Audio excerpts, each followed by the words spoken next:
So here's an issue that I wrestled with for a long time, most of my life, I guess, really up until maybe 10, 12 years ago. In the Sermon on the Mount, Matthew 5, 6, and 7, Jesus teaches us the Lord's Prayer, which most of us never got out of catechism class without memorizing. And in that prayer, he said, "Forgive us our trespasses as we forgive those who trespass against us." You'll find this in Matthew chapter 6, 9 through 13, but what's interesting about it is that in Matthew 14, right at the end of the Lord's Prayer, he comes back and revisits this issue of forgiveness. And what he has to say is, if you don't forgive others their sins against you, don't expect God in heaven to forgive your sins. I've struggled with that for a long time, and I thought, well, how in the world is he adding a condition now? If I became a Christian and asked God to forgive my sins, I thought I was on safe ground. Now, does it happen that I have to turn around and forgive everybody else in my life all the time?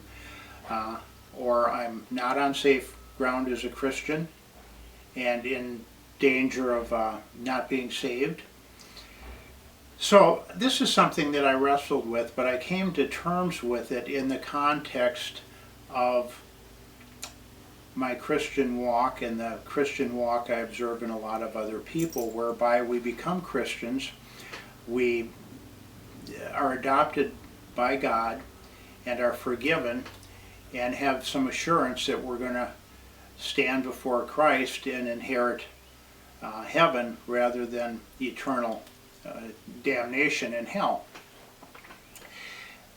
But the problem is, many of us continue to carry our junk around with us.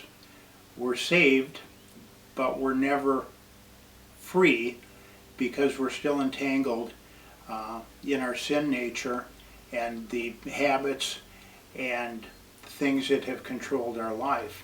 And it's a struggle to get free of that. I'm thinking that this is a context in which Jesus is speaking, not about forgiveness de facto. In other words, we've been pronounced forgiven and saved, but forgiveness in terms of how we internalize it. I equate it to being a prisoner, being granted a pardon, the jail cell door is opened, but we never walk out to live free and experience that freedom. And I think that that's what Jesus is talking about. How do we internalize the forgiveness that God has provided us so that we can get unloaded from that particular piece of junk? A number of years ago, I was in a ministry at our local county jail. And it was a ministry to juveniles, typically ages 13 to 17, but I'd seen them in there as young as 9 and 10, unfortunately. And we would go in and do Bible studies and life skill classes associated with the Christian ministry to juveniles. One evening, on a Friday evening, years ago, probably 10 years ago, I was sitting with a group of teenagers in a classroom in the jail, locked in, very secure facility. And I don't know how familiar you are with our current educational system, but a part of their indoctrination in public schools is to convince people that truth is relative. And I might have my truth, you might have your truth, and what they're trying to do, basically, the outcome of that is to try and erase conscience and this sense of guilt that we carry around with us when we do something wrong. And I was trying to reestablish the fact that God gives us each a conscience, and that conscience will prick us when we do something wrong and cause us to feel some level of anxiety or grief or concern. And so I posed that question, and there was probably a dozen kids in the group. And I asked them, how many of you have ever done something that you actually felt guilty about. And everyone raised their hand except one young blonde girl. And she had been fairly outspoken earlier in the evening. Her parents were going through a divorce, and her dad, I think in an attempt to get leverage against her mother in the divorce, had threatened to sell this girl's horse. And I could tell she was hurt and upset about that. So I asked her, I said, "You've never done anything that you felt guilty about?" She said, "No, never." I said, "You've never done anything that you felt you need forgiveness for?" And she said, "No." And she was a little bit arrogant about it. And I thought, okay, well, let's poke around here a little bit. So I asked her, I said, "Are you angry with your father?" She said, "No, I'm not angry with my father."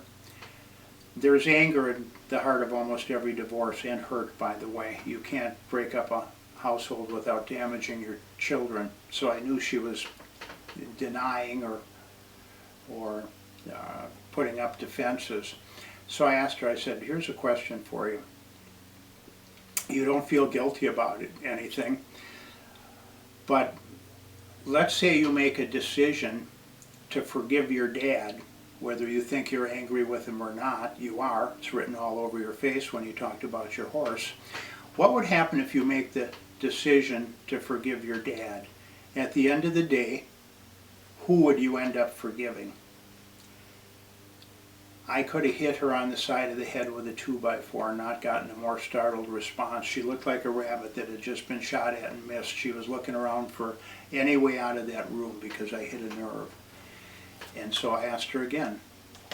I said, "We're not going anywhere. We're locked in, and I've got all kinds of time." I said, "At the end of the day, if you choose to forgive your father, who do you really end up forgiving?"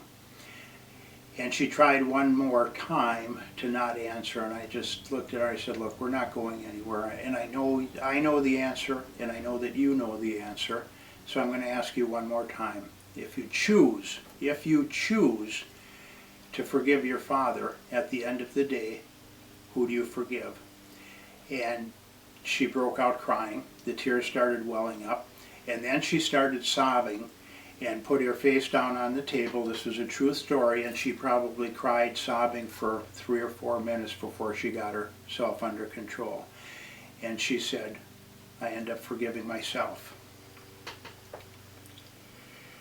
The point of all this is that we have to practice forgiveness according to Jesus to be able to internalize God's forgiveness to us.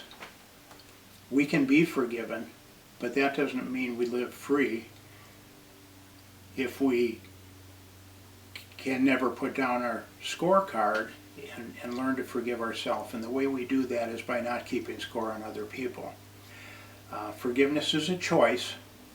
It's not a feeling. There's people that I have chosen to forgive that I just as soon choke, frankly. But I don't want to live carrying that baggage around with me. And what I do now is I choose to find out any resentment or bitterness I'm harboring, identify it, take it before God, and say, "Lord, I choose to forgive this person. I choose to let this go. Please tear it out." And if I persist in that, there will come a day when I can't even remember being angry or bitter. In closing, I'd like to tell one story. And this is a story of a woman who hated her husband. And she hated him with a passion. She could not go anywhere or talk to anyone without talking about her bitterness towards this man. She never divorced him. I don't know why they stayed married, but they did. But she kept score on him. She kept lists of everything he did wrong. And she would just sit there and chew on her lists and on her bitterness, and it affected everybody around her. There was very few people that knew her that did not know that she had a real bitter attitude towards her husband. And she maintained that attitude virtually till the day she died. It affected her life, it poisoned her, and here's the punchline. That woman was my mother. My mother died in 2009. My father died in 1966. She spent 43 years clinging to that bitterness. She built her own jail cell, locked herself in, and refused to come out, even though she held the key herself. We can choose to forgive. We don't have to wait till we feel like it. And the way that works, if you're a Christian, is we have God's Spirit within us to help us. We can come to God, surrender the things that don't belong in our life, choose to forgive, and ask God to remove the bitterness and the resentment and the lack of forgiveness. And if we persist in that with the help of God's power through His Spirit, He will free us from that. If you're not a Christian, you've got a host of other problems. But for the Christian, this is how we get unloaded from our junk. We identify it and we act on what God asks us to do. And those actions are grounded in choices. They're rarely grounded in feelings. So I hope you find this video useful. Both stories I told happen to be true, by the way. Thanks for watching.